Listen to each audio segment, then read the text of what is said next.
অনলাইনে ঢুকতেই এখন এক আতঙ্কের নাম রাসেলস ভাইপারস সাপ।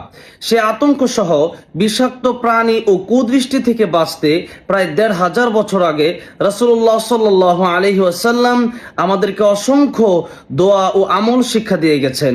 তিরমিজি শরীফের ৩৬০৪ নম্বর হাদিসে হযরত আবু হুরায়রা রাদিয়াল্লাহু আনহু থেকে বর্ণিত, রাসূলুল্লাহ সাল্লাল্লাহু আলাইহি ওয়াসাল্লাম বলেন, যে ব্যক্তি সকাল সন্ধ্যা এই দোয়া ৩ বার পড়বে, আল্লাহ তাআলা তাকে সমস্ত প্রাণী, বিশেষ করে সাপ, বিচ্ছু প্রভৃতি বিষাক্ত ও কষ্টদায়ক প্রাণীর অনিষ্ট থেকে রক্ষা করবেন। দোয়াটি হলো, আউযু বিকালিমাতিল্লাহি তাম্মাতি মিন শাররি মা খালাক। অর্থ, আমি আল্লাহর পরিপূর্ণ কালেমার দ্বারা প্রত্যেক শয়তান, বিষাক্ত প্রাণী এবং প্রত্যেক কুদৃষ্টির অনিষ্ট থেকে আশ্রয় চাইছি। এই দোয়া সকাল সন্ধ্যা ৩ বার করে যদি আমরা পড়তে পারি, বিশ্বাসের সাথে, অবশ্যই আল্লাহ সুবহানাহু ওয়া তাআলা আমাদেরকে সমস্ত